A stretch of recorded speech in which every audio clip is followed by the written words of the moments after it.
Hi, this is Brass Check, and we're recording this on Tuesday, April 5th, 2022.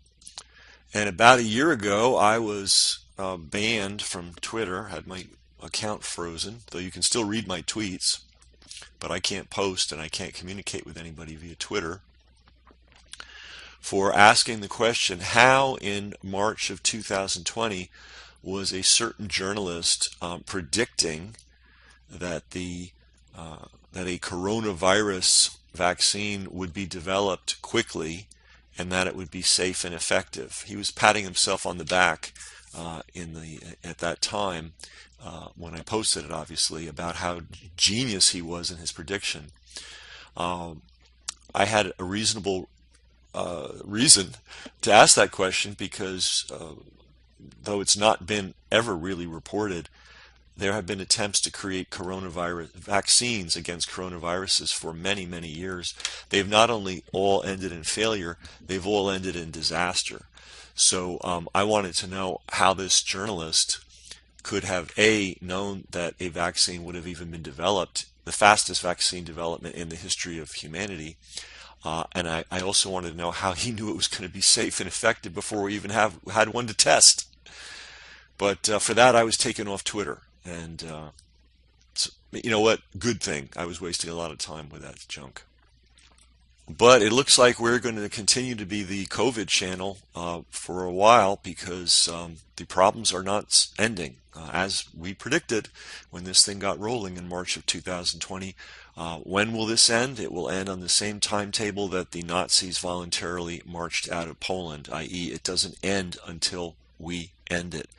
And I feel a little less alone 2+ years later, but we still need to gather our forces and fight these demons because they are not going to give up. They are still, on this day, let me state it, April 5th, 2022, masking preschoolers, like 2- and 3-year-olds who go to daycare all day long. Could there be anything more diabolical, more sadistic, more psychopathic? And why the people in New York City are allowing it and not burning the place down, I don't know. But they're not doing it. Speaking of sadistic and psychopathic, this is a really interesting clip from Australia. You should watch. It looks like the Australian government's trying to walk back the 2 years of savage abuse it rained down on its population. We'll see how well that works. Now to matters closer to home, and Victoria Police Command wants you to forget about what they've been up to for the past couple of years. You know, harassing old women on park benches, arresting pregnant women in their kitchens for Facebook posts, enforcing playground bans on children, and their brutal response to anti-lockdown protests. Yes, please, forget all that. And remember, they are on our side. After 2 years of overreach and selective policing, the VicPol hierarchy want to rebuild their brand. Police are promising more of this and this in a brand rebuilding exercise. We're approachable, we're involved, we're working with them and we're here to help. They're also hoping to repair a brand damaged by 2 years of unpopular COVID policing.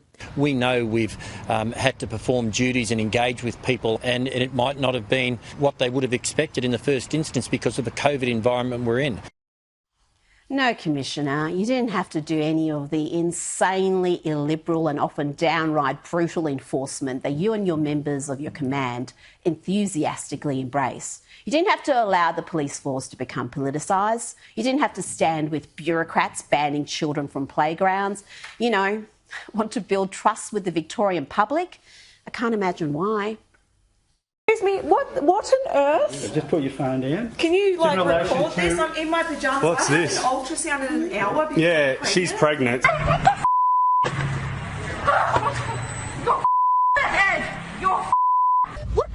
are you doing? What the are you doing?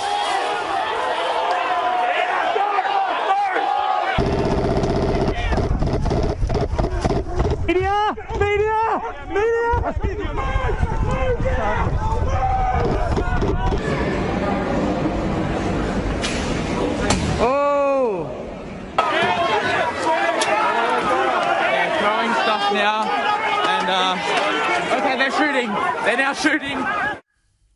We have seen Victoria Police behave abhorrently. We had officers in full riot gear even terrorising fruit and vegetable shoppers at Victoria Market.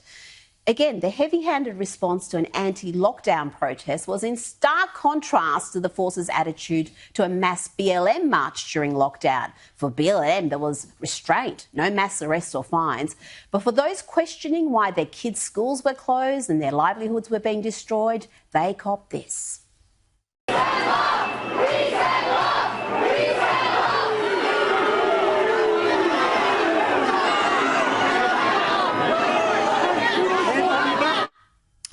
There is so much more I could show you, but this is only a 2-hour show. But I do want to highlight a couple of incidents that show just why so many law-abiding Victorians are normally pro-police now look at the force with suspicion. Now, this next incident didn't get any attention despite the brutality and clear misuse of a weapon. This is from an anti-lockdown protest in September last year. Note the officer in the back using his weapon to beat the man on the ground.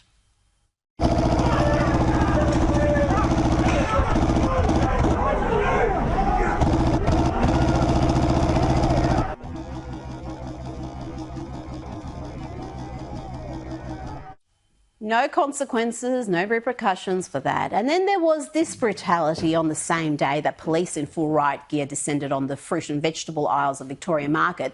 Another police team in Epping were caught on camera stomping on the head of a man suffering a mental health episode.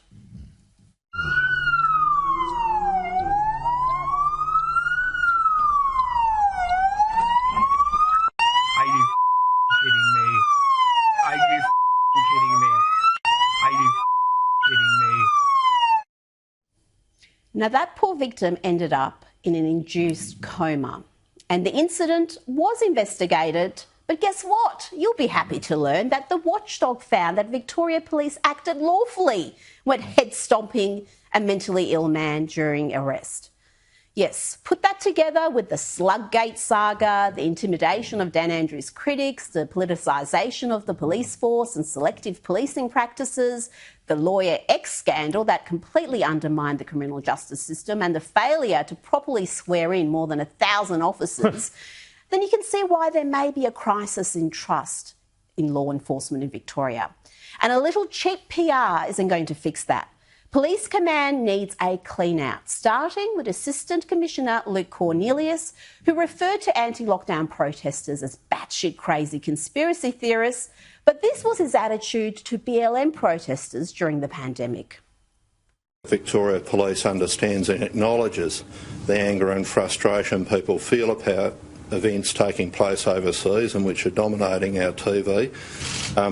We absolutely understand the sentiment and the anger that lies behind that, and we're very keen to support community here in giving voice to their concerns and their protests.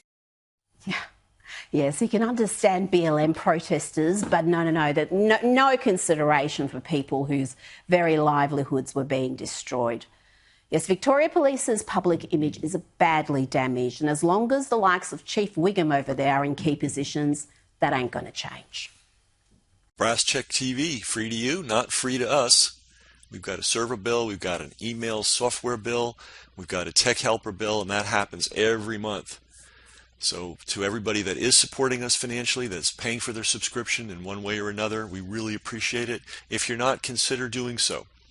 Everybody's got money for the newspaper and the cable bill and all that. Do you have money for media that's actually serving you? That's really the issue here. And when you help us, it allows us to get this information out to the world. So thanks to all our supporters, and if you're not a supporter already, please consider becoming one.